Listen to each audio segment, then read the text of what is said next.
Saudara, berwisata tidak selalu tentang alam. Di bulan Ramadan, masjid menjadi salah satu destinasi wisata favorit bagi umat muslim. Salah satunya Masjid Kubah yang terkenal dengan keindahan arsitekturnya dan terletak di tengah pasar sentral Remu, Kota Sorong.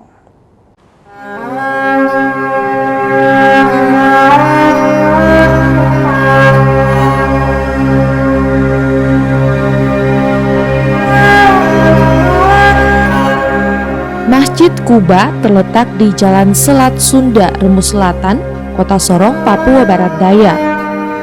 Ini adalah salah satu masjid tertua yang dibangun sejak tahun 1980 di atas tanah seluas 20 x 20 meter untuk tempat beribadah bagi pedagang pasar sentral Remu Sorong. Kubah sendiri diambil dari nama salah satu masjid yang dibangun oleh Rasulullah, sehingga konsep pembangunan masjid mengambil contoh dari Masjid Kubah Madinah, Arab Saudi, agar tetap mengingatkan warga Kota Sorong tentang tanah suci. Meskipun berada di tengah pasar, Masjid Kubah terkenal dengan keindahannya. Karena dibangun dengan konsep modern klasik, tampak dari luar terlihat seperti bangunan ala Timur Tengah. Hampir sebagian besar ukiran dan ornamen yang ada dalam Masjid Kubah berwarna keemasan, sehingga menambah kesan elegan dan mewah, menambah kenyamanan jamaah saat beribadah.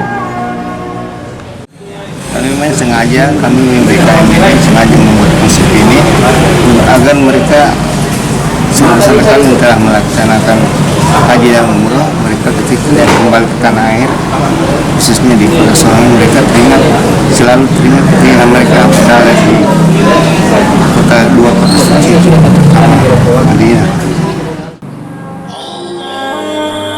Setelah beberapa kali direnovasi, Masjid Kubah mampu menampung sebanyak 800 jamaah.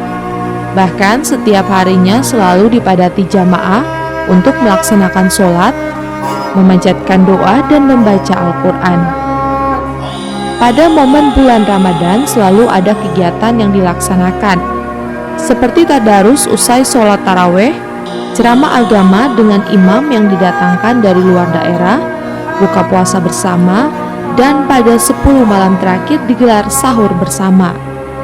Flora Batlayeri, Kompas TV, Sorong, Papua Barat Daya.